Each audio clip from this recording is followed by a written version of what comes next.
Hello, ഞാനെന്നുണ്ടല്ലോ ചിലർക്കെങ്കിലും ഉപകാരപ്പെടുന്ന ഒരു കാര്യത്തെക്കുറിച്ച് പറയാമെന്ന് വിചാരിച്ച വീഡിയോ ചെയ്യുന്നത്. വേറൊന്നുമല്ല, കുറേ പേർക്ക് എനിക്ക് കമന്റ്സിൽ ചോദിക്കാറുണ്ട് ഏതാ മൈക്ക് യൂസ് ചെയ്യുന്നതെന്ന്. ചിലർക്കൊക്കെ ഞാൻ റിപ്ലൈ കൊടുക്കാറുണ്ട്. അവരെന്നെ പിന്നെയും ചോദിക്കും ഇതെങ്ങനെയാണ് യൂസ് ചെയ്യുന്നത്, ഇതിന്റെ മോഡൽ ഏതാണെന്നൊക്കെ ചോദിച്ചിട്ടുണ്ട്. അപ്പം ഞാൻ വിചാരിച്ചു ഇതിനെക്കുറിച്ചൊരു വീഡിയോ വെച്ചാൽ ഇച്ചിരി കൂടെ ബെറ്റർ ആയിരിക്കുമല്ലോ എന്ന്. അപ്പം ശ്രദ്ധിച്ച് കേട്ടണം. ഇതാണ് ഞാൻ യൂസ് ചെയ്യുന്ന മൈക്ക്, ഡിജിടെക്കിൻ്റെ. ഇതിന്റെ മോഡൽ വന്നിട്ട് DWM105. ഇതാണ് എൻ്റെ മൈക്ക്. ഇതെനിക്ക് കഴിഞ്ഞ പിറന്നാളുടെ സമയത്ത് എൻ്റെ ഭർത്താവ് വാങ്ങി തന്നത്. സ്മരണ നല്ല സാധനം കേട്ടോ.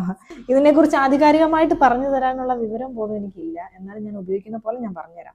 ഇതാണ് ഇതിന്റെ പവർ ബാങ്ക്. ഇതിൻ്റെ അകത്താണ് നമ്മുടെ മൈക്ക് ഇരിക്കുന്നത്.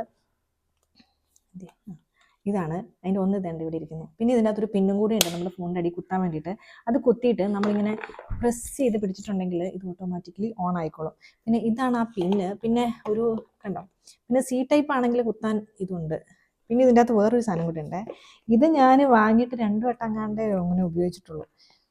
കണ്ടില്ല, അങ്ങനത്തെ സാധനങ്ങളൊക്കെ ഉണ്ട്. പിന്നെ ഞാൻ പാട്ട് പാടുന്നത് ഇത് വലിയ രീതിയിൽ ഉപയോഗിക്കാറില്ല കേട്ടോ.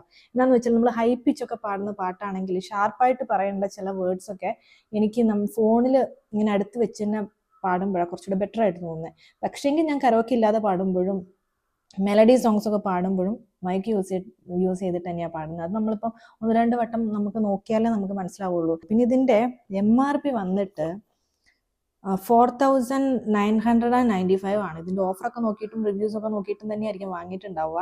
പിന്നെ ഞാൻ ഉപയോഗിക്കുന്നതുകൊണ്ട് നിങ്ങൾ വാങ്ങിച്ച് നോക്കൂ എന്ന് ഞാൻ പറയത്തില്ല. കാര്യം എന്താണെന്ന് വെച്ചാൽ ഇമാതിരി സാധനമൊക്കെ നമ്മൾ ഒരിക്കലല്ലേ വാങ്ങുള്ളൂ. അത് പോയാലല്ലേ വീണ്ടും വാങ്ങത്തുള്ളൂ. അപ്പം റിവ്യൂസ് ഒക്കെ നോക്കിയിട്ടും ഷോപ്പിൽ പോയി എടുക്കുകയാണെങ്കിൽ അറിയാവുന്നവരോട് ചോദിച്ചിട്ടൊക്കെ വേണം എടുക്കാൻ. പിന്നെ നമ്മൾ അയ്യോ ഞാൻ വാങ്ങിച്ചു പോയിട്ട് എനിക്കിത് ഉപകാരപ്പെട്ടില്ലല്ലോ എന്ന് വിചാരിക്കരുത്. എനിക്ക് എന്തായാലും കിട്ടിയ സാധനം നല്ലതാണ്. പിന്നെ ഞാനിത് വാങ്ങിയിട്ട് എനിക്ക് തോന്നുന്നു 2 വട്ടം കണ്ടേ ചാർജ് ചെയ്തിട്ടുള്ളൂ. അല്ലെങ്കിൽ തന്നെ ഇതിൻ്റെ അകത്ത് ഫുൾ ചാർജായിട്ട് ഇരിക്കാറുണ്ട്. ആ കാര്യത്തിനൊക്കെ നല്ലതാണ്. പിന്നെ 6 മണിക്കൂർ നമുക്ക് ഉപയോഗിക്കാം. ഇതൊക്കെ അങ്ങനെയുള്ള കാര്യമൊക്കെ നല്ലതാണ്. പിന്നെ ഇതിൻ്റെ അകത്ത് എന്തൊക്കെയോ എഴുതി പിടിപ്പിച്ചിട്ടുണ്ട്. ഇതൊക്കെ വായിച്ചു നോക്കിയാൽ നമുക്ക് മനസ്സിലാവും. ഇത് ഇന്റർവ്യൂവിന് നല്ലതാണ്, ലൈവ് ഷോസിന് നല്ലതാണ്, വ്ളോഗ്സ് ആൻഡ് ഷോർട്സ് വീഡിയോസിനൊക്കെ നല്ലതാണ്. പിന്നെ നമ്മൾ ഈ വോയിസ് ഓവർ ചെയ്യുമ്പോൾ നല്ലൊരു ഓപ്ഷൻ ആട്ടോ. എൻ്റെ തന്നെ വീട് ഈ റോഡിൻ്റെ സൈഡിലാണ്. ഈ വണ്ടിയൊക്കെ പോകുന്ന ഒച്ചയൊക്കെ നല്ലതായിട്ട് കേൾക്കാം. പക്ഷെ ഇത് യൂസ് ചെയ്ത് വർത്തമാനം പറയുമ്പം കൂടുതലും ആ ഒച്ച കേൾക്കാതിരിക്കുന്നതായിട്ട് എനിക്ക് തോന്നാറുണ്ട്. എന്ന് വിചാരിച്ചില്ലെന്നല്ല, കുറവാണ്. നമ്മുടെ വോളിയം കുറച്ചുകൂടെ ഫുള്ളായിട്ട് കേൾക്കുന്നതായിട്ട് എനിക്ക് തോന്നാറുണ്ട്. അപ്പം അങ്ങനെയുള്ള കുറേ കാര്യങ്ങളൊക്കെ ഉണ്ട്. പിന്നെ എന്തൊക്കെയോ ഉണ്ട് ഇതിൻ്റെ അകത്ത് എഴുതി പിടിപ്പിച്ചിട്ടുണ്ട്. നല്ല സാധനമാണ്. അപ്പം ഇതൊക്കെ നോക്കിയിട്ട് നിങ്ങൾ വാങ്ങണം. അപ്പം അത്രേ ഉള്ളൂ. നിങ്ങൾ ചോദിച്ചതുകൊണ്ട് ഞാൻ പറഞ്ഞു തന്ന കേട്ടോ. അപ്പം എല്ലാം നിങ്ങൾക്കും യൂസ് ചെയ്യാൻ പറ്റുന്ന മാതിരിയുള്ള സാധനങ്ങളൊക്കെ കണ്ടുപിടിച്ച് വാങ്ങുക. അപ്പോൾ അത്രേ ഉള്ളൂ. അടുത്ത വീഡിയോയിൽ കാണാം. ബൈ.